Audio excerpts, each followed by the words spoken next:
So good morning, everybody, and welcome. This is our fourth finance session in a four-part series.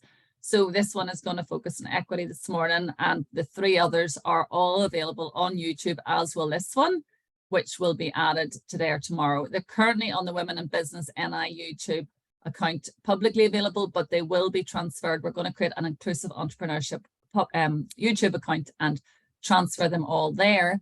So just to give you a wee bit of context, the Inclusive Entrepreneurship Group is a collaboration between a number of different organisations. And the reason it was set up was that the British Business Bank had done some work and published a report really looking at barriers to entrepreneurship, and that the particular groups maybe where entrepreneurship there's more challenges, being ethnicity, economic groups, and gender was another issue.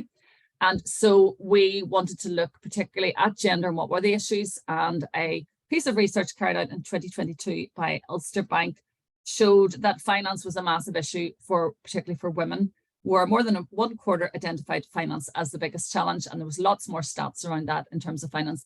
And certainly I know in my experience where a lot of people typically look for grants and don't consider so much the debt finance and equity. So we're trying to create information and awareness so that people know and have all the options and information so they can make their decisions. The partners in the Inclusive Entrepreneurship Group are Awaken Hub, British Business Bank, Bubblebum, Diversity Mark, Raise Ventures, Starticus, Ulster Bank, Ulster University, and Women in Business NI. So today's session is going to look at equity, and we're going to give a bit of an overview. It's going to be led today by Mary McKenna from Awaken Hub, who will be joined also by Claudia Owens, who we have here, who's an investment manager with Clarendon Fund Managers. And we're also going to have Naomi McGregor on a wee bit later on, who is an entrepreneur and startup whose business is Move True. So that is our group today, and they will run through all the jargon, all the issues which is relevant to female founders. So just before we start, I know some of you have been on before and we've done this before. I'm just going to run these wee polls, and I know there's not many on this morning, but we'll run them anyway. So awareness of equity finance options, if you want to select. Be bad if I said no awareness, wouldn't it? I can't answer. So no awareness, 38%, some awareness, 38%, and good awareness, 25%. So it's a bit of a mixed bag. You can see the results there. Just very quickly. Just stop sharing that. And the other wee question to ask was, oops, I'm pressing the wrong button. See back. Confidence about equity finance. So how confident are you in your ability to make an informed choice or know what type of equity finance is right for you and your business? So far, 100% saying not confident, don't know where to start. Let's see. Okay, so 78% not confident, don't know where to start. 22% some confidence. And I'll just quickly share the results with you.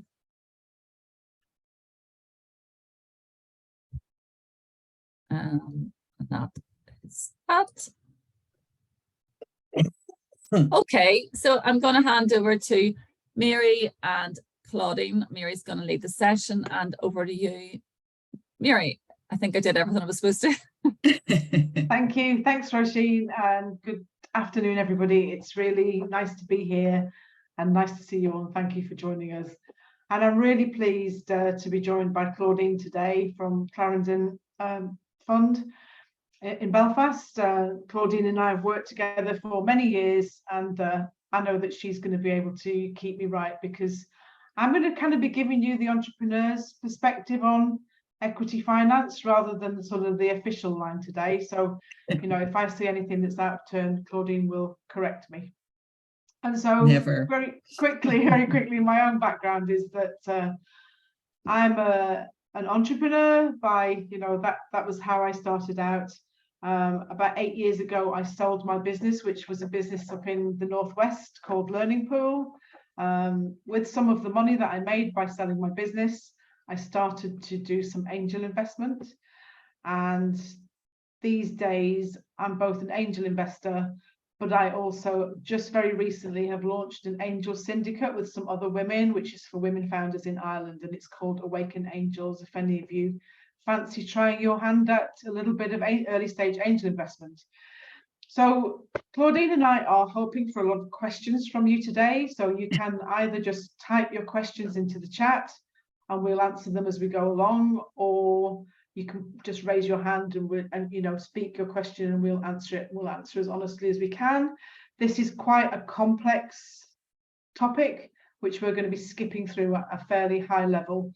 So if there are there's no questions too stupid. If there's a question that you'd like to ask us, just put it in the chat or raise your hand and we'll deal with that as we go along. And Naomi McGregor is going to join us partway through the call, and we've got a few questions to talk to Naomi about her own investment raising journey, which has been very recent, so she'll still have lots and lots of stuff to say about that, So I'm going to start with what is equity finance, or equity investment as it's sometimes called. So I'm going to tell you first of all what it isn't. So it isn't a grant, and as Roisin said, we've already had a webinar previously as part of this series on what grants are, and you will all know, grants is the easiest thing to explain of all. It's where you compete and are awarded some cash in order to do something that you've agreed to do. You don't have to pay it back. There are usually some milestones agreed and reports that you have to produce. But at the end of the day, a grant is free money. It's money that somebody gives to you on certain conditions, and you keep it and you spend it on the things that you've agreed with that other party what you can spend it on, and nobody ever asks you for it back again. That's it. Debt finance is where a business borrows money with a view to repaying it and paying some interest as well to whoever it is that they've borrowed it from. So again, suitable for some sorts of business, and we'll maybe discuss this a little bit as we go through later, Claudine. Suitable for some, but not what we're here to talk about today. So today, equity finance is where you basically sell part of the share capital in your business to an external person or a group of people or a third party, such as Clarendon, in exchange for usually money. There are other options, but we're not going to go into those today. It's usually for money. We're trying to keep it simple. So also when it's for growth, and like this might be a bit of a shock to some of you, the money goes into the business. It doesn't come to you. It goes into the business. So it isn't a way for you to just make some money personally. It's a way for you to bring money into your business in order to help your business grow. So there are different places that you can obtain this type of financing and investment. The earliest, sort of most common one is friends and family. There's another F that gets added onto that sometimes, which is fools. But I mean, we're not going to do that today. It's friends and family. So they're often the very earliest investors in somebody's business. Then the way it goes is you tend to then perhaps move on to angel investors. Some people skip those two levels altogether. They go straight into VC, but quite a lot start with friends and family. They move on to angel investors. So angel investors are usually business people or people that have made money from maybe property investment or something else, or they're perhaps exited entrepreneurs like me and who've made a bit of money from selling their own business, and they usually invest in early stage businesses. They could be pre-product, they could be pre-revenue, they could certainly be pre-profit, and they invest in businesses that demonstrate to them that they're going to be able to grow and eventually be sold.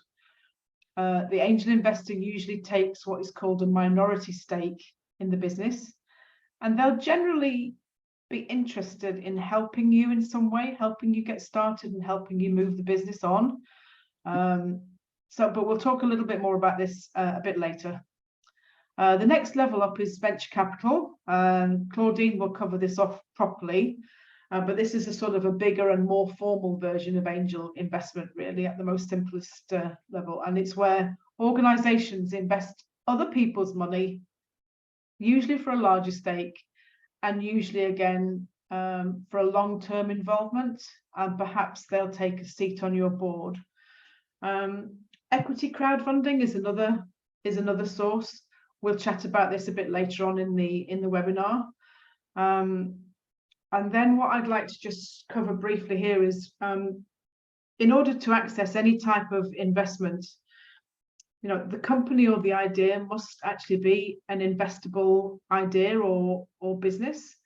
So it isn't suitable for what we would call a lifestyle business, either a business that's never going to grow or a business where the owner never intends to sell it. So, I mean, you can all think of businesses like that you'd be aware of. Equity finance isn't suitable for those businesses because there's nowhere for the investor to exit.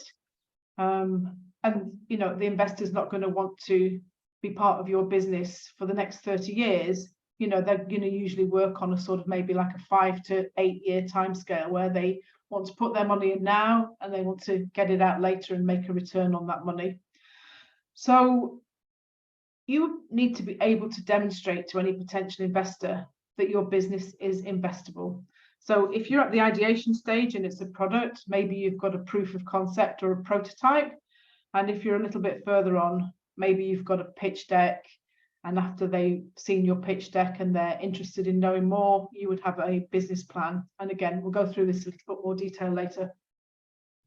And it's pretty usual to start with investment from your friends and family, maybe then bring on angel investment. And when the business grows to the next level, then it's time to go and chat to someone like Claudine and, go for the bigger check and the bigger opportunity. And so how do you find the investors? It's usually through a lot of networking, speaking to other companies.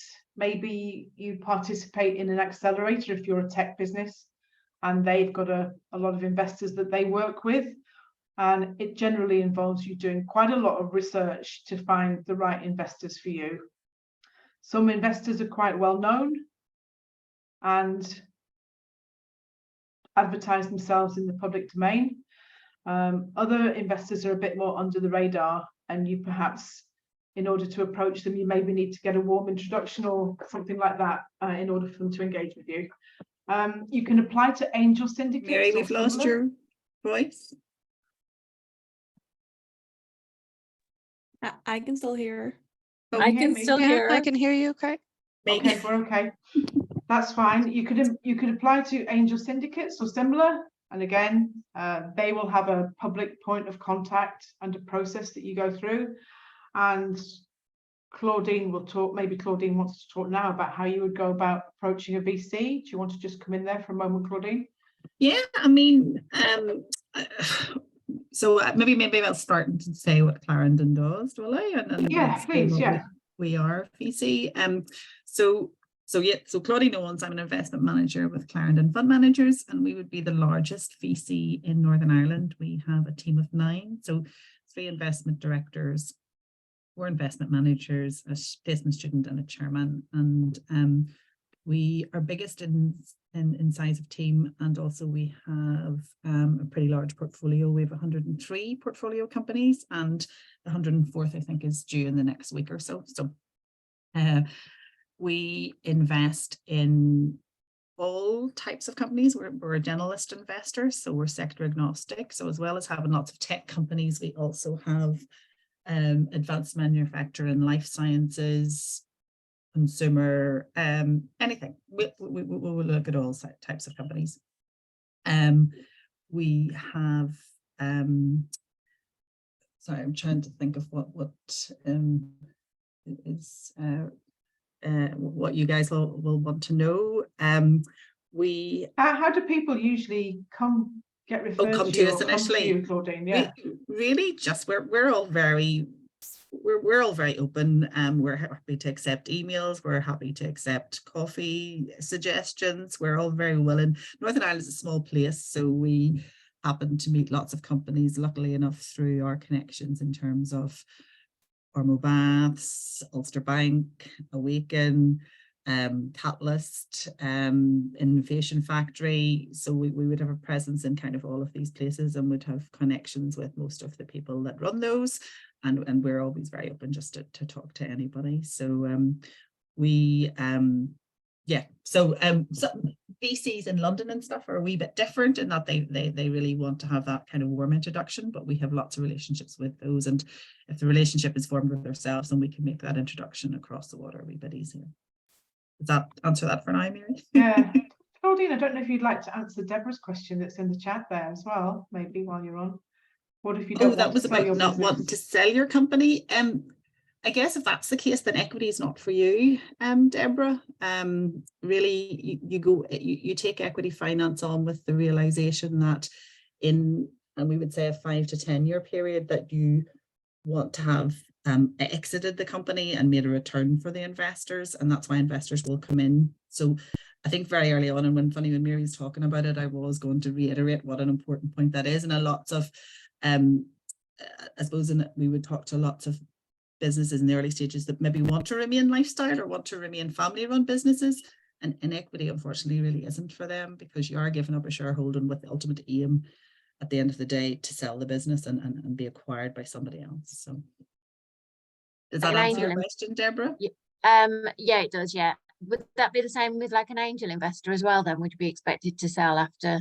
Yeah, because if I invest in your business, Deborah, and you've no intention of selling it, how do I ever get my money back? Oh yeah, So, yeah. Okay, so thank you. You're probably looking more at maybe like loan finance or something different. Something different. I think maybe you should explore the debt options that are available if you're looking for some growth finance. And then the other thing that I would say is this generally takes raising money is a slow and time-consuming process. Torturous. We would say, so don't expect this to be quick. If you're sitting there thinking, I need money next month, this equity finance is not going to be the solution for you. Say it usually takes probably about between 6 and 9 months from the first conversation with a brand new contact through to money in the bank. I would say 6 to 9 months. Do you think so, Claudine? It's probably pretty typical, isn't it? Sometimes it's quicker, sometimes it's slower, but usually 6 months is not a bad. That's the average. It's not a bad thing. And then, the other thing that I would just say as well is that with investors, they'll be with you a long time, and they do have certain rights. Claudine will go into this a bit more. They'll be written into the shareholders agreement that all of you sign as part of your investment. So it's very rare that you'll have an investor that just puts money into your business and you never hear from them again. They will be present, they will ask you a lot of questions, they will be involved in the running of your business to some extent, sometimes a lot, sometimes not so much. So it is really important that you have rapport with them and that you get on, because it's a little bit like a marriage. You've been together for a long time.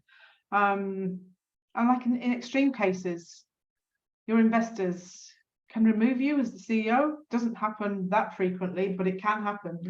If you continue to not achieve the goals that you agreed with people and you're unable to grow the business, sometimes the investors will step in and they will remove you as the CEO and replace you. You'll still be a shareholder, you'll still have your shareholding in the business, but it won't be your business anymore.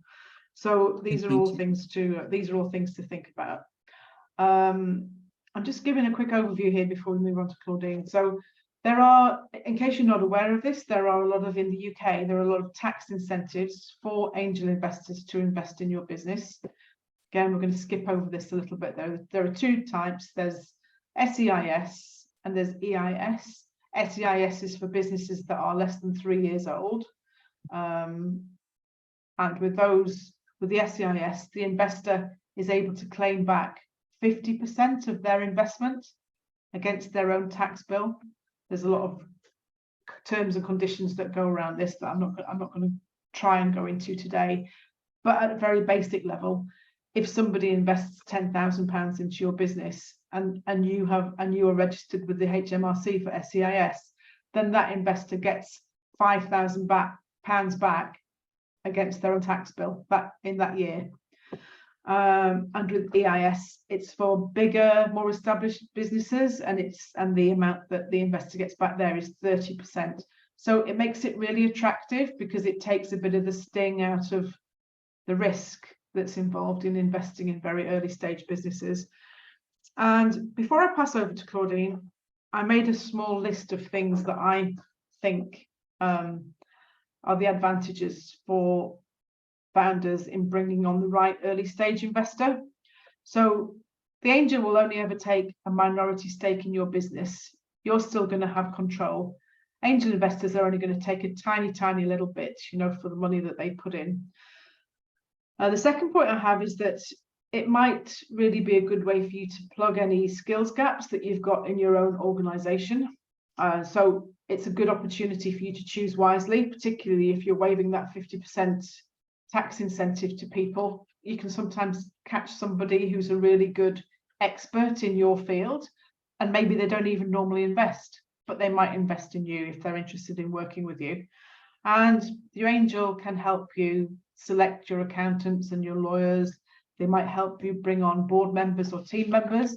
They might help you with your early sales, and they might introduce you to other companies that might be complementary that you could collaborate with. They will also, angel investments very much a team sport. So if you start speaking to somebody and they're interested and they're going to invest, the likelihood is that they might bring in some of their friends as well to make your roundup, so that, you know, I often, if I'm investing, I'll sometimes bring a couple of other people with me. And they also are more likely to have VCs like Claudine in their existing network. So when it comes time for you to go for that bigger check, they're able to make those introductions, those warm introductions for you to their own network of bigger investors, you know. And I suppose as well, if you're a first-time founder, bringing on an angel or a group of angels, it adds a bit of credibility into your business. It shows that somebody there believes in you and is willing to put their own money into your business because they believe that you're going to be successful. So it's like a big tick in the box for you in terms of credibility.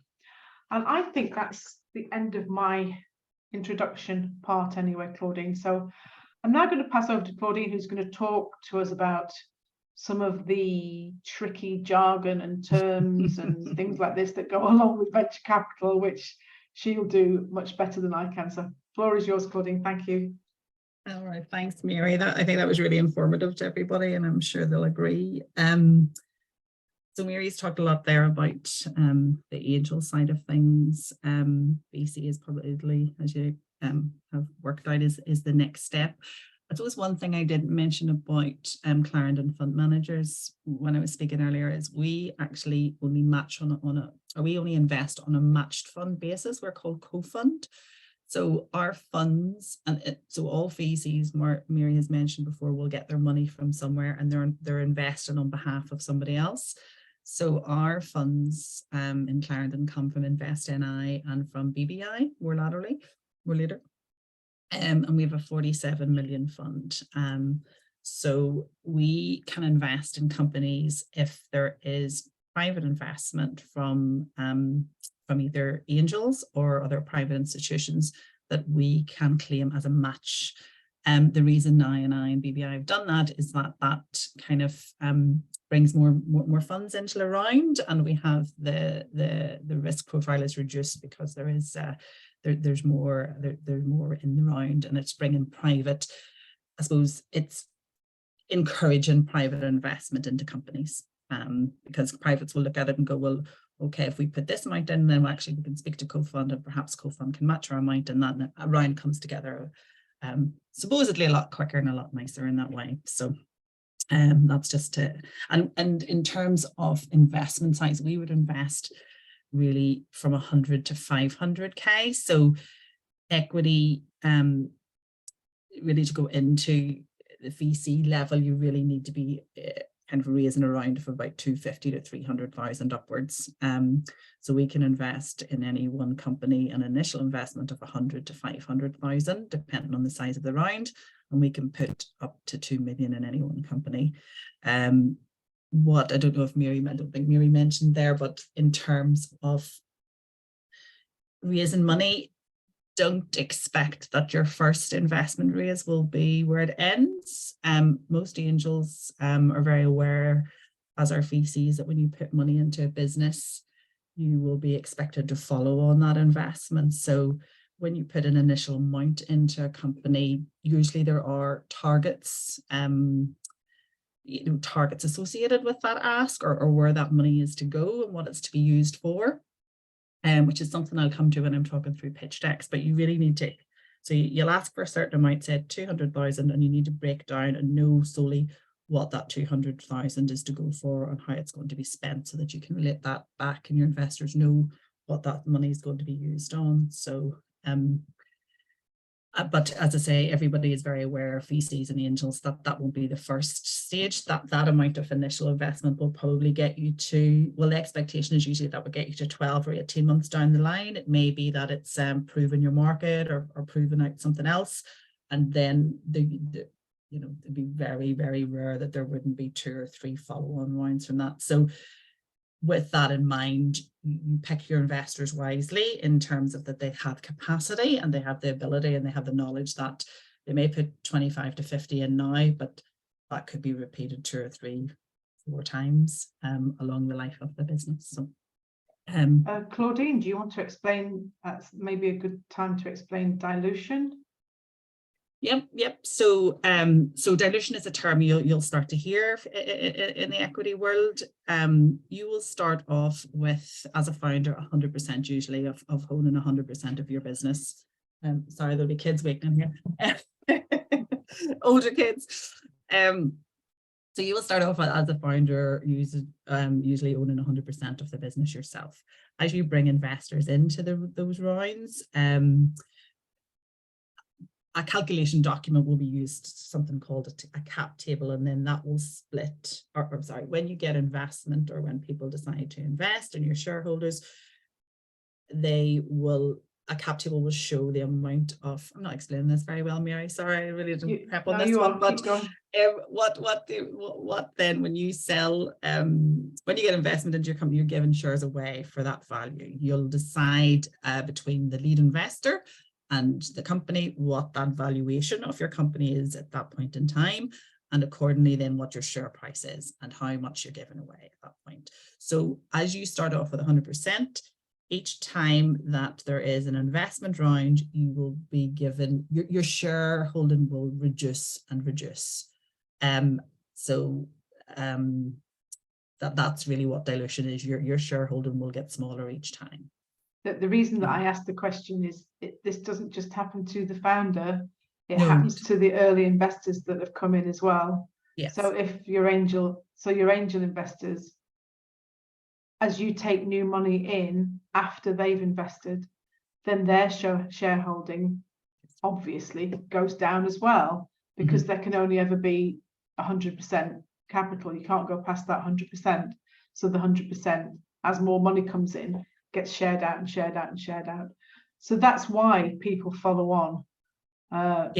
They follow on because they put some more money in so that they can keep their shareholding at a level that they're happy with, because otherwise it just gets denuded and denuded until, you know, you might start off with 3% and you might end up with 0.5%. So that's why people continue to invest as the additional rounds come through. So someone has asked a question, I think Nicole's asked a question there, Claudine, about how many rounds of investment people would normally expect there to be before an exit. Oh, finger in the air, Nicole, apologies. It can be, it really just depends how quickly the company is getting to that point of an exit, and they've hit the proof points, and maybe they've needed rounds along the way. Maybe they've needed a bridging round to get to the next larger stage. Maybe there's some milestones to hit before they can increase the value of the business. So some will do maybe small rounds in between to hit certain milestones, maybe to get into a different market, to launch a separate product and to get to the next stage. So, you know, I've companies in my portfolio that have had maybe 5 or 6 rounds already, and that's maybe over 3 or 4 years. So Yeah, I was There's just no working out finite. from the 5 to 10 years, that you're planning for your exit. I was like, is that basically every year you're planning your next round then, if it's taken 6 to 9 months? So So that- it isn't really linked to time, actually. It's more linked to what Claudine has just said there about attainment of milestones. So the way that this, good afternoon, Naomi, welcome.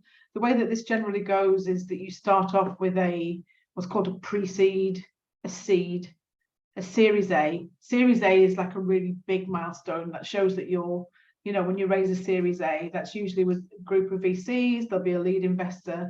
That shows that you are really like a significant business that is going somewhere. And after that, there'll be Series B, maybe Series C and D. Now, that's not to say all of us will have seen companies that have been acquired when they've raised a pre-seed. Sometimes somebody comes along and makes an offer for a company, and the founders just think, okay, I could work another 5 years in this and maybe get a much bigger number, but you know what? I'm just going to take this and go and do something else. Or there are those that do want to, they start off, as Claudine says, they start off with their 100%, or maybe there's 2 co-founders 50% each. And by the time they've got to a Series C, they've maybe only got 5 or 10% of the business left, but the business is now worth $1 billion or, 100 million or something like that. It's worth a huge amount of money. So this is all about your attitude to risk, your belief in whether or not you're going to be able to execute in your plan, and really like what your own personal appetite for working in the business longer term, and thinking whether or not you, as a person that starts out perhaps as a solo founder, whether you are cut out to be chief exec of a business that's raising a Series B. They're really different animals. It really is, you start off just with yourself and a co-founder or whatever, and you end up with 5,000 people working for you, and it's a completely dream. different ballgame. Yeah. The dream, yeah. So people do, and it's often said actually that Irish businesses particularly exit too early, and this is because we don't have great skill set in Ireland for international sales. So people are able to build their businesses well on a fairly local basis, either in the UK and Ireland or the UK, Ireland and Europe. But there aren't that many people here who are able to really build an international business and really take a business properly to the US and get those huge unicorn numbers. So the whole thing is we're trying to cover everything here, but there's all sorts of different levels as you go along. Anyway, that was a very long explanation of something there that's cut across Claudine's explanation of her term. So I'll let her go back to what she was saying. Can't remember what I was saying. Thank you both. Sorry, girls. I suppose moving from that, I thought about talking about the advantages of having a VC on board, and why sometimes it's maybe necessary at that stage. So Mary maybe touched on it before in terms of early startups won't have they won't have any security, for instance.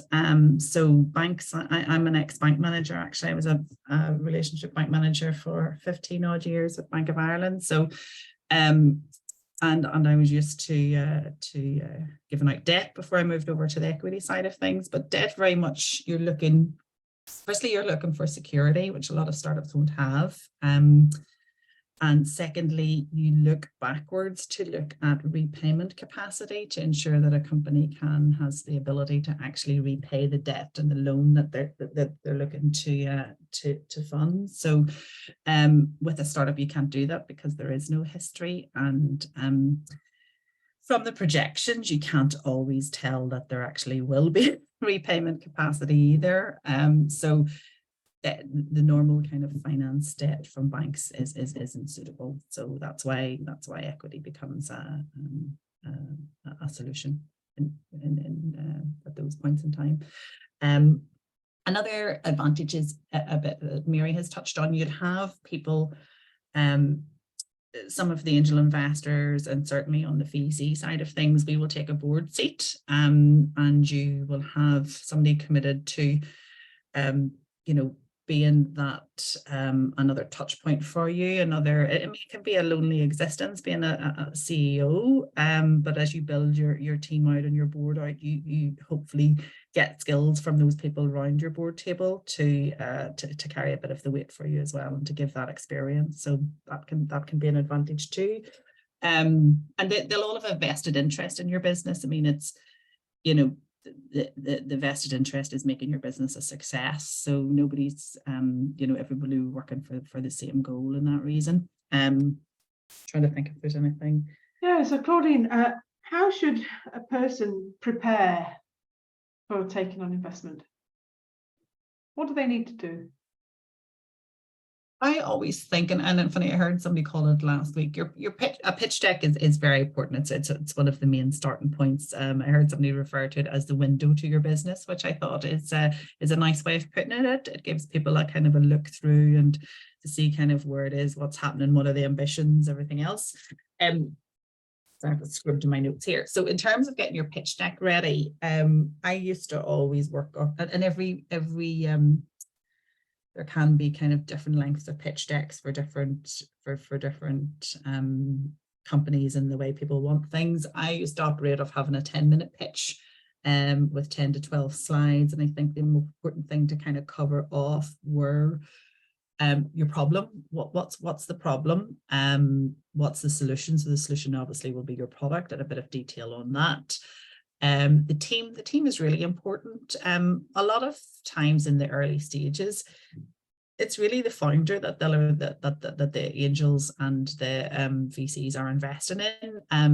I've even heard our chairman say that it's better to invest in a really good founder with a bad idea than a great idea with a rubbish founder, because you can, you know, the company can pivot. If it's not operating, and if you have a founder that you have belief in, then that's a much easier, it's kind of a much easier move.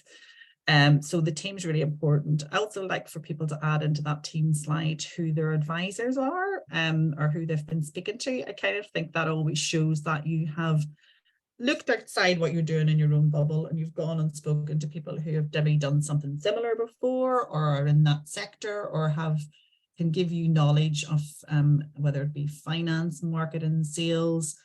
If you can add some advisors to that kind of team slide, it shows to potential investors that you've gone outside that bubble of your business and are looking for the best advice, and happy to take that kind of advice on.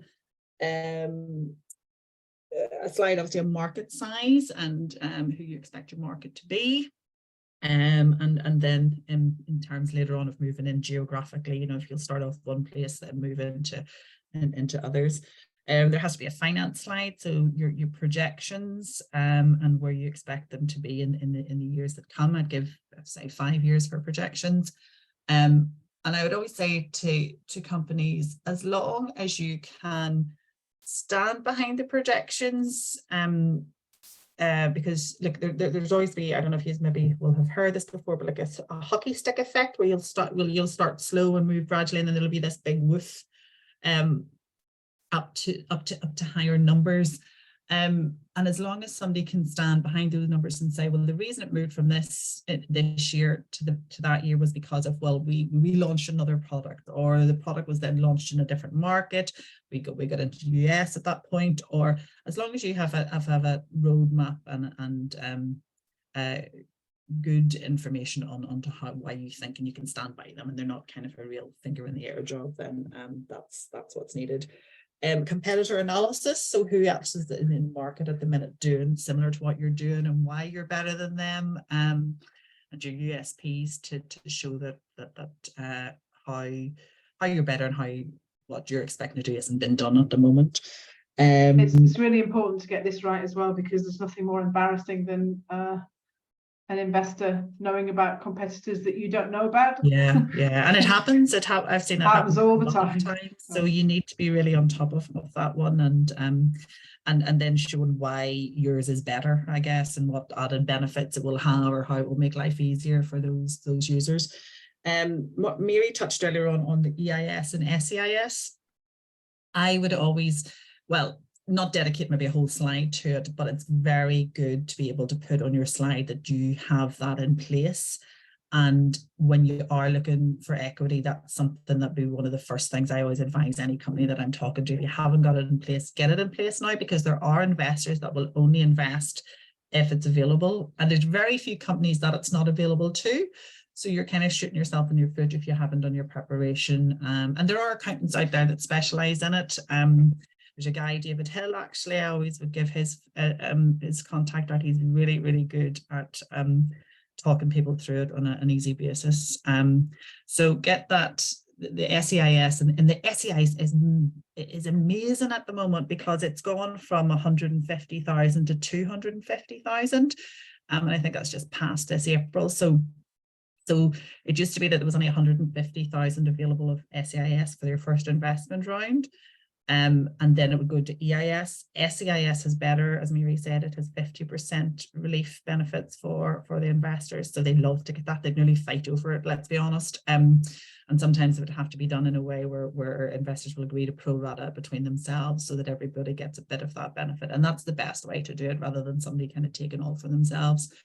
But your early investors will, because they're in earlier, they're riskier, that don't know if this company's going to really make it or not. So it's a government thing, and so anyway, get it on your pitch deck. I would usually get it slotted in underneath the ask, which is another slide where you're telling and explaining. It's surprising how many pitch decks you'd see, and then you come to the end of it, but how much do you need, and what do you want it for? You've told me everything else, but you actually told me what you want the money for. So I would call it the ask slide, and it's usually the amount of money that you need at this point in time. And I would have suggested to people to put it in a pie chart of what they how they're going to break that money up. So if they're asking for 200 or 300,000, that's what they're asking for. And this is, so there's going to be 50 grand for marketing. There's going to be 100 for new sales hires. There's going to be another 50 odd for market and for research. So just as long as they can see then that where those funds are to be allocated and where they're going to. So Claudine, while we're on the ask, do you want to maybe cover off how people reach evaluation? Yeah, because that's always a very tricky and thorny point. Yeah. I was coming to valuation, yeah. So on the ask slide as well, you need to show what your valuation is. And there's no point to going into this process, because it's the first question that investors will ask, because obviously they're there to try and make some money. They want to know how much you're asking for and what part of your company they're going to get for that. So now I've always said to people, it's a negotiation. It is a complete negotiation between your lead investor and you as the company. They're not going to pay what they think is over the odds for an investment, and you're not going to want to give it away for nothing. So there's a negotiation to come in between the two. So valuation is really tricky. It is one of those ones that never comes easy to anybody, and a lot of it, as I say, will be led by who your lead investor is. So if it's an angel and they've done similar deals to this, and they've looked at similar companies in similar situations, obviously not the same kind of product, but in the kind of same sector, the same space, they can be, they will probably know what they're prepared to pay for a company at that stage in that sector. Ourselves as VCs, we, as I've mentioned, have 103 companies, so we have kind of a great, a widespread idea of valuations at different stages for different companies. So we can lend in a year, and we can kind of steer you in the right path. I suppose we would never set valuations, because we're not entitled to do that. So I suppose that's really what it is. I think the best way is to talk to companies, and I don't think most companies in the same situation are very open. I don't think it's something that a lot of them kind of shy away from sharing information on. So I think if you see, especially around the incubators and things like that, if you're in the Ormo Bass and the Catalysts and the Ulster Banks of this world, it is the question that's on everybody's concern. So talking it through with people like that are going through the same kind of process is always a good way to kind of give you a bit of an idea and a bit of a steer.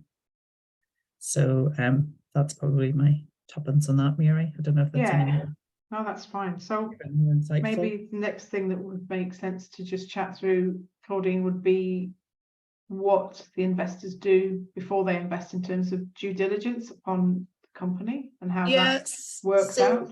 It could take different investors will have different levels of due diligence.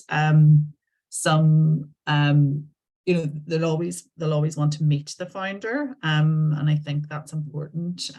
Times suppose changed a wee bit there when we had Zoom, and there were actually investments actually happened through Zoom, even though they didn't physically get to meet each other. But I think Zoom made that possible. But usually it's they obviously want to meet the founder and the team.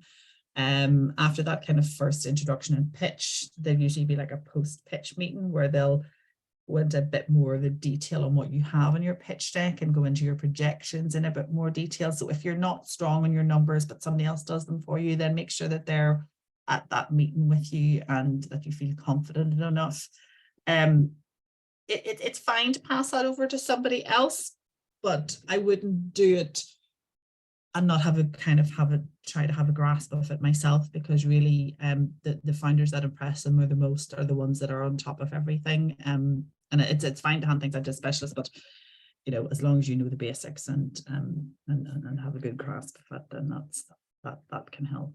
And I suppose the last thing, maybe before we bring Naomi in here, Claudine, would be how much on average is it going to cost the company to do an investment raise? I know that's one of those how long's a piece of string questions. It is. It depends. It Mm. depends on the size of the round as well. Obviously, the costs that are involved are your solicitor costs. So you would have your own company solicitor, and you'll be paying for their fees. You'll also pay, the company will also pay most of the solicitor fees for the angels. So and institutions. Actually ourselves, Clarendon, we don't charge Invest NI pays fees for the solicitor fees for the company, but that's a bit of a rarity. So and in fact, so much so that our BBI element actually does attach a fee of about £750 for the legal fees on that. There'll also be some, so if you go to some different VCs, again, Co-Fund don't charge, but some VCs will charge 10%, 15% of the amount that you're raising. Some angel groups will do that as well. Some individuals will actually, for you, and all of you will see this if you are raising money and you're in the networks and you're in the space. You will get consultants coming to you, offering to raise money for you, and the going rate's probably about between 5 and 7% for that. Where they'll offer to raise your money, but they'll take their fee out of it before a penny of it comes to you. So so just be careful. You just have to be aware of the different costs and what they'll come out of that amount of funding. So so maybe just pause here for a second and see if anybody does have any questions before we move on. There is a question in the chat actually from Claire, Claudine, which I can't really answer, but you may be able to, which is, can a VC cut be reclaimed by the company in time with a good profit margin for them?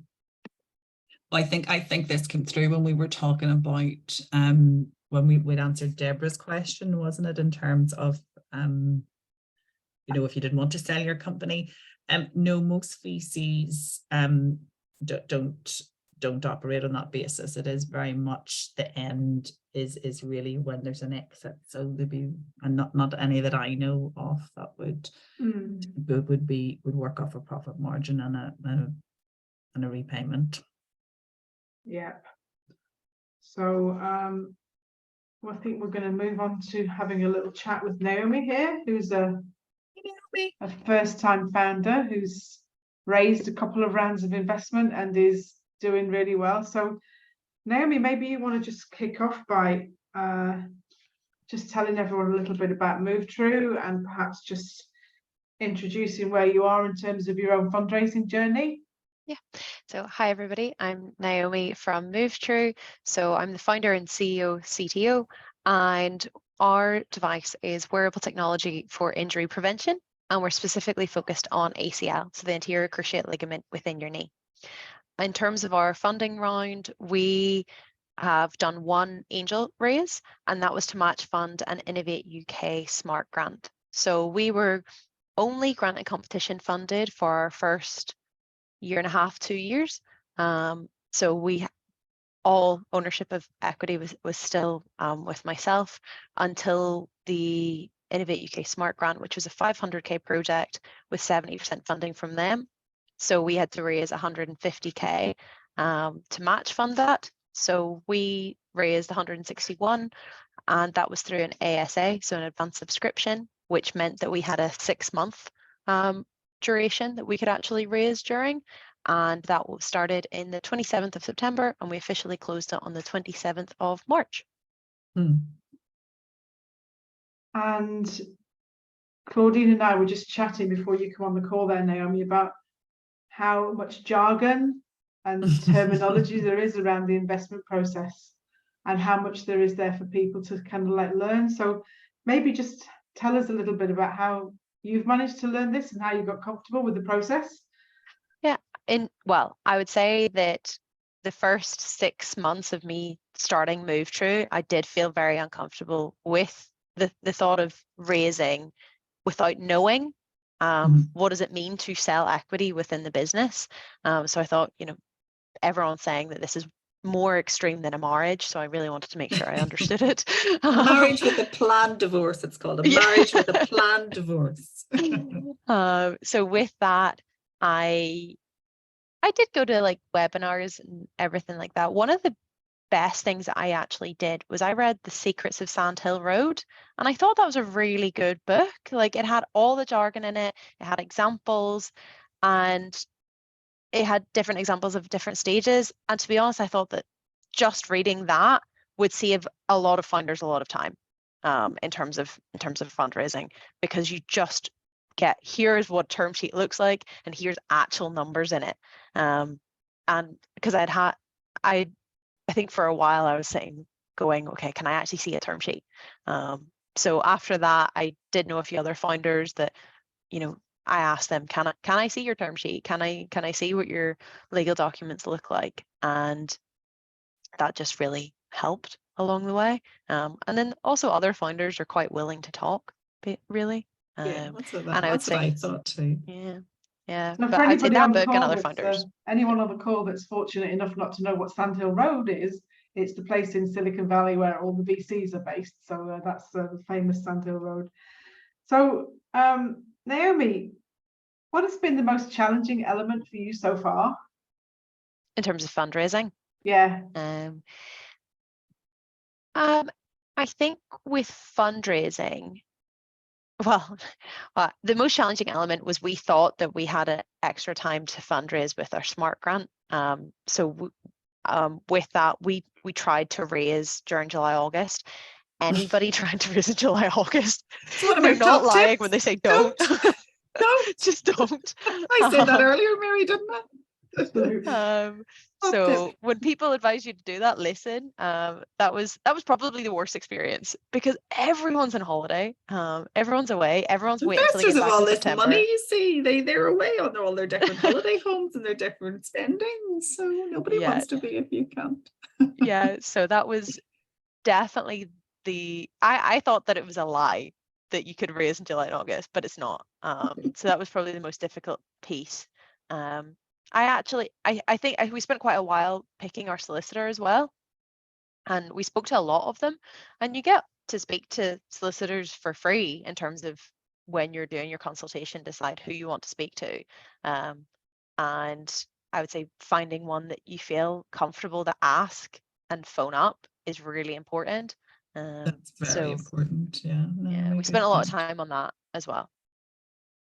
Very And true, because you have them for that at the start, but they really should be with you the whole way they're going through to the be, business. you choose them so that they're going Yeah, to be with you on wisely. the day that you sell the business, that they're going to, you're going to go with them and you're going to be with them for a few years. So Yeah. choose them really, really carefully, because it's such a pain in the backside shifting either accountants or lawyers. So you want to try and start off with who you want to end up with. Yeah. And I is there would say anything? founders even follow solicitors. They would, if a solicitor moves firms, they'll, because of that relationship they build up. I mean, it's just an Yeah. important relationship. Well, we actually had picked a solicitor, and the person we picked left the company, so we changed Yeah, to a completely different firm. So that's it. Yeah. Is there anything else with hindsight you would have done differently, Naomi? in one way, I potentially would have raised earlier, because I can see the huge advantage of us actually just having the funding to do what we wanted to do. I think starting a business in July 2020, peak COVID, you didn't need to think about office spaces, like everything was just slightly different. I see there's a huge advantage of us being in an office since November. We've gone so much faster. And before then, we kept thinking, well, if we can raise grant money that we don't have to pay back, there's a big advantage of proving it out. And I think for hardware software, I still think that was the right option. We could have gone faster if we raised money earlier. But I also still think like now was the right time, because we knew exactly how we wanted to spend the money. And I think that's the biggest, to me, fundraising, the biggest question is how do you spend the money? Not actually the sales aspect, because I think you have to have a sales plan, but the financials of how are you going to spend the money, I think is the biggest area. Because if you don't have a game plan, then I know companies that have had a big check wrote out and they don't know how to spend it. So it's making sure you know how to spend. I think you're right, because I think if you'd gone earlier, you might have found it difficult to raise as well, because yeah, your prototype wouldn't have been as well developed and blah blah blah, all those other absolutely. things. So Yeah. for us, we waited until we had a full end-to-end system. And we also had the likes of Innovate UK and Royal Academy of Engineers backing us. So I think that was a huge advantage, especially for hardware. Anything that reduces the risk for the investor is a good thing. And did anything happen that you weren't prepared for as part of that investment raise? Any nasty surprises? Did anything? Sometimes people, people do have this. I guess this isn't as much as a surprise, but if someone's willing to offer you money, I was always I thought you wait, but you just close. So my one of the ASA of being able to just close was a bigger advantage than the people. There was a few people that said, yeah, we'll come in, and then never did. So if someone's going to offer you money and send you a check, and that's the right person for you, I would say don't wait. So I think that's more of a learning. And I don't think that can happen all of the time, but I think it was no, because of the way yours because was set up, wasn't it? ASA. Yeah. was set up It's that so for this example in particular, we had somebody that could have checked in with SEIS and sent us a check. They were unfortunately made redundant. So there was a situation change while we could have had somebody that they're still an advisor for us. But if they weren't made redundant, they would have been able to be an advisor and an investor. So that was just a slightly different change of situation that I think if we were able to have had the ASA open before then they could have came in earlier. So that's a very particular situation. And we also knew that we wanted them because they were an advisor for us for over 12 months. So it was a particular situation that happened in. Okay, I think Claudine has a few questions as well on the list there. Yes, Naomi, you've been able to raise outside Northern Ireland, haven't you, in the US? So if you give us an idea of how that happened or how that came about. Yeah, so the majority of our angels are actually outside of Northern Ireland. So we're very fortunate to have Mary on our list. In terms of our investors are London, Dublin, and 4 across the US. And with that, it came from connections, and it also has been a huge advantage for us to get those connections in, because they have reason to introduce us to people that they have connections across Germany, the States, the universities that they used to go to get in with their college system. So for us to actually have them, it was taking the opportunity of, if somebody wanted to give us an introduction, following up an introduction. And well, for the example, one of our angels came from the Awaken Hub trip to New York. So that was just saying yes to opportunity. And then go to the opening of an envelope, I would say. Yeah, so saying yes to to opportunity the for that. But pointers. also there was 2 that we didn't get to meet before we closed it, because it was all virtual. Yeah. So I think Zoom has opened up that whole aspect of, well, like 2 within the US, in terms of, we had also 2 in Dublin that we hadn't got to meet in person. And thankfully we've now met our investors physically. But Good. Zoom opens up that aspect of just being able to reach out to people, and even by going to further events, they have more connections. So I think there's a huge advantage of raising outside of your local area, because they have different people to connect you to. And how have you found those investors since since they've joined with you, and what kind of, well, yes, we should mention it there, the practical help they've given to you about different connections? Well, one thing that I think is an advantage is that we send out a monthly newsletter. And with that, we send the updates, so people don't have to go looking for updates. So instead of them chasing to say what are you actually doing, then you can actually turn around and say, this is what we've done, this is the milestones we've achieved, this is the exciting part of coming along for the ride. Because I think an angel investor, it's an excitement. It's a journey that they want to be part of. They didn't want to just, if they wanted to just put their money in stocks, they would have done that and then closed the door. So the newsletter, and then we also can ask for help. And then we know their specific skill sets. So one of our ones in Philly, we're having a call with them again this week, and they have helped us with our US trademark, because they knew the legal system in the US, and that saves attorney bills, which are expensive.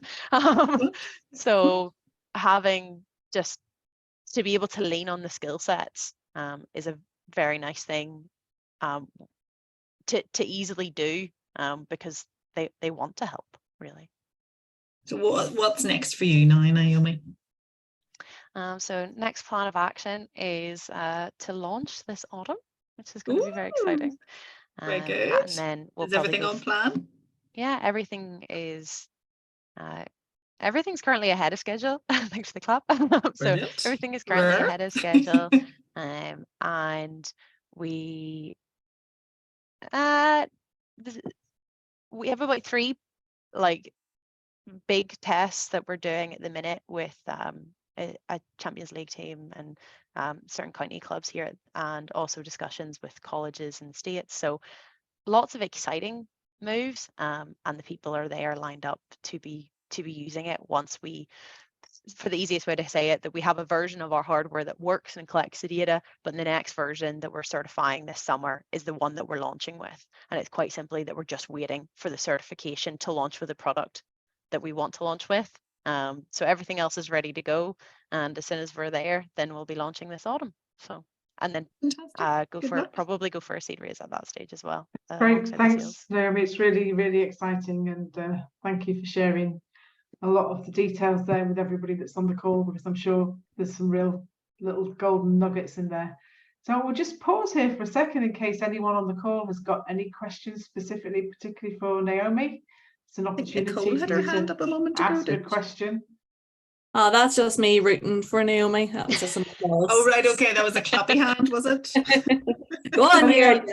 You have an opportunity here to ask a founder who's just done a raise, and she'll answer you. One thing, yes, Rosemary. Okay, yeah, come in. Yeah, I'm just conscious of the link with IP and all of this. it's kind of, you know, how much of a part has that played, and how long is that process in all of this? Because obviously an investor wants to know, I'm assuming, all about your intellectual property. So the answer for the intellectual property is, at the very start, I was told, don't talk about the business, talk about you. So I tell people about my journey and my story and what our vision is. And if they aren't bought into there, then we're not going to go into intellectual property discussions. For some of our investors, they wanted to know every detail about the technology to invest. Others didn't. The ones that really wanted to know, we had developed a relationship with them before it, but we also got NDAs. And I think that wasn't an issue. That wasn't an issue to get them to sign it, because they also were saying that, okay, we get that you're protecting what we're wanting to invest in. I don't think that's appropriate for everything. It depends on what level of the business they want to see. So for some, we were able to do a demonstration without an NDA. For others, they wanted to see the schematics for our PCBs, the code, and with them, there was NDAs put in place for that because it was such a detailed part. So I think it's to have a wise conversation about it. We're fortunate that one of our advisors is a practicing legal advisor within the States. So she also, a quick phone call with her kind of gave us the understanding of what can we say and what can't we say, just to make sure that we understood that as well. So I think if there's any doubt on what level you should discuss, a solicitor can advise on that quite quickly, or an advisor. So I would say, and most things aren't as confidential as they seem, because an idea is only as good as your delivery. So it really just depends on what level of IP that there actually is in terms of protection. Yeah, it's a good point. Patents are in the public domain. You know, you can go and look at the content of them. Also, if you're a tiny business and somebody infringes your IP, how the hell do you protect it? How the hell do you defend it? You know, it's You're only as good as your legal team and very how much you can afford them. How much money, how deep, How much you how can deep the charge. pockets are, you know, so you need to be creative about how you protect these things. For anyone on the call that doesn't know what an NDA is, it's a non-disclosure agreement, which is something that two parties sign in order to keep some information, proprietary information, confidential. Well, does anyone else have any questions before we start moving to just wrap up this little webinar session? Anybody got any questions? Okay, then I'm going to go over to Claudine first for her 3 top tips for anyone that's fundraising. I think my top tips have maybe changed now, Mary, but what were my top tips? My top tips, which Naomi mentioned the key one earlier on, is try not to do your fundraising between the summer months, because every person that's in the ecosystem is either on holiday or non-contactable. I can remember a founder trying to track down a high net worth who was on a yacht somewhere in the Mediterranean. Yeah, they can't sign August. anything there. Yeah, like, and to be fair, if you had lots of money, would you be at home in Ever. So that was what I'd mentioned earlier on. Try not to do it in through the summer months. Give yourselves more time. I think Martin, you touched on it earlier on at the start about that fundraising can take 6 to 9 months. And I suppose that's good if conversations are at an advanced stage. I mean, I've talked to companies years ago and still haven't invested in them at this point, because they have to be ready, and they have to be ready at a point where they're investable for us. So, but at the same time, I'm quite happy to have those conversations early on and guide people into different, onto different contacts. So just kind of start your conversations earlier. It takes a lot longer than you expect it to. And what was the other one? Always ask probably for more than you think you need, because things will change along the way. So I could have lots of top tips. It was going to take any of yours. So I can give you some more at the end if they're left. They're good tips. Naomi, do you have any tips for everybody? I'd say don't be afraid to change your plans. We true. we thought we were going for a larger raise, got the 500k grant, and decreased the raise because it allowed us to just start and to go.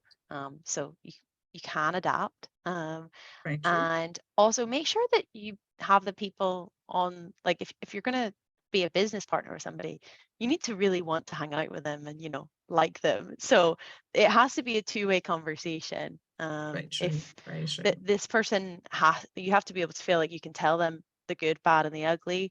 I think we've captioned a newsletter that. So it's a two-way street. Make sure that you're checking that you want them and that you can work with them. So a lot of ours came from getting advice from them in different forms at different stages. So make sure that it's a two-way street, and also just always question if fundraising is right for you, especially at the right time, because not every business needs to, and it's also sometimes better to wait till you get to a certain milestone. So just make sure that you're ready for it, because it's going to take up a lot of time. It is like a full-time job for founders, isn't it, really, Naomi? I think you'll agree with that. Yeah, you're just adding it to the end of your day and weekends. You're not it becomes very all involving. It can be a distraction. It's a distraction from the business, because it is nearly full-time. Yeah, so whenever you do it, go all in, and have a deadline for it. So your 3 tips are so good that I'm not going to even bother to try and add 3 more, because you've stolen all of mine. So Mary, add one. I'll give fun for you to add. Get your EIS stuff ready early on, and get. I'm going to give you 3 pitfalls instead. So all right, I'm going to give you the other side. So the first pitfall is not having everything in order and being prepared for your due diligence. That's something that you can really avoid happening by putting in a bit of pre-work. So making sure that your data room is in good order, that your business plan is there, you can send out the chapters, you can do everything that you need to do. Don't ever, ever, ever send your pitch deck out by email to people randomly, ever, because you've no idea who they're going to send that on to. You need to operate through a data room so that you can see who's looked at what. A second pitfall is be careful who you give equity away to too early. You know, we talked earlier about the friends and family and stuff. If I'm coming in to invest in your business and I see that your dad owns 50% of it and he's adding nothing at all to it, do you know what I'm going to make you do? I'm going to make you go and get that 50% back off him, because otherwise I'm not investing. So in order to save yourself a lot of heartache and embarrassment, just be careful that you're not creating a toxic cap table that can't be invested in by other people. Also, you just see people giving away too much equity early doors when they didn't need to. So be confident and hold on to your equity, you know, because it's important, and one day it'll be worth a lot of money to you. And then I'm going to finish with what Naomi's just touched upon there. You know, not considering the change that will happen in your business once you bring in external investors. It isn't for everybody. Things might not change dramatically, but it is no longer your business entirely. You've now got other people that you're accountable to. And to be honest, that doesn't really suit everybody, and it doesn't suit many people. There are other options that exist. You can bootstrap, but there are other, you know, we've talked earlier about the grants and the debt finance, other financial instruments that exist that you could, you know, that you could rely on. So just really do consider whether it's right for you, and be prepared for things to change, and be prepared for things to be a lot more structured and formal, because you'll have reports to do, you'll have management accounts to produce, you'll have people that are asking you questions about decisions that you make, and I guess you need to be ready for those. So that's, unless anyone's got any questions, we've reached the end of our content for our webinar, and we'll pass across to Roisin and to Susan, who are going to wrap things up, and we can you can go back and look at the other, if the others are the other webinars are of interest to you, you can go back and check them out on the Women in Business YouTube channel. Ladies and gentlemen, if you just want to fill in the wee poll there, confidence about equity finance. So some confidence knowledge, but need to learn more. So far, everyone has picked that. Just ignore the bit about grant funding. That's just a typo. Where's it? Oh, I don't have that. I have equity finance. Where's that? Oh, sorry. Yes. Oh, I didn't fix that. Right. Sorry. I'm editing from previous ones, obviously. So yes, so 86% of people are now saying they have some confidence knowledge, which is a change from the one we did at the beginning, which is great. So that's the results there. And everybody in the ecosystem is very willing with their time. I mean, I think that's something that goes And without just in saying. terms of action, oh, is that not? Is that launched? No. Action? No. Let me see. Given the previous poll. Oh. Oh, it won't let me action that one for some reason. Technology, fantastic, isn't it? I Do know. you maybe need to close the first one, Roisin? Is it still It's open? coming open. It's up on the screen. It says Oh, close is at it the still? bottom. Oh, gotcha. Thank you. I There we didn't know go. that would work, but there you go. There we go. I didn't realize it was still open. It's not up on my screen. So what action do you feel more confident to take as a result of attending today?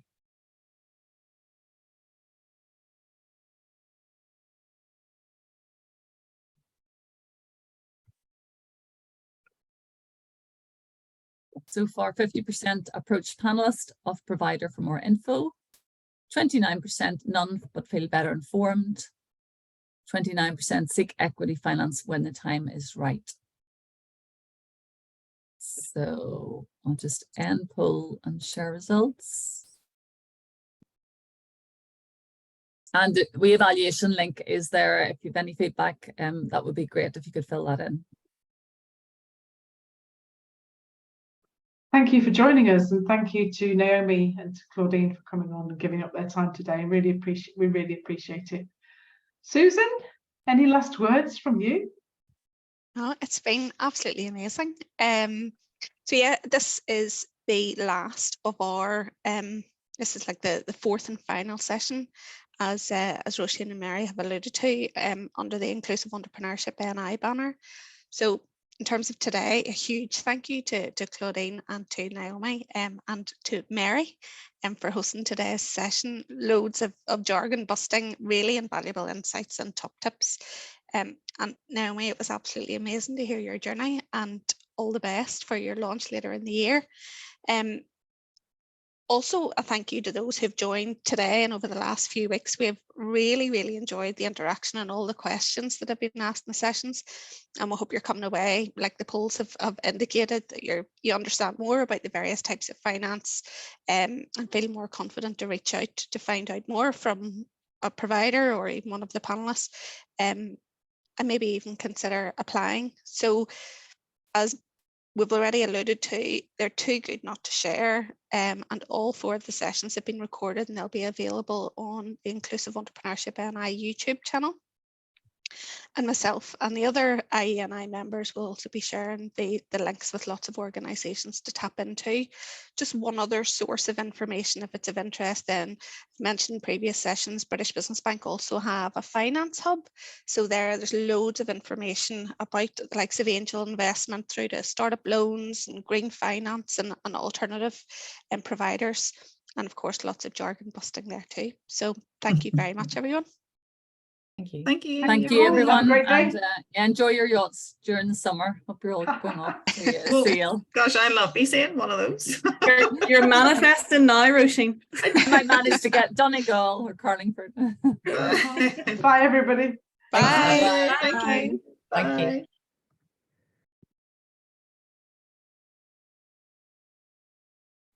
Happy enough.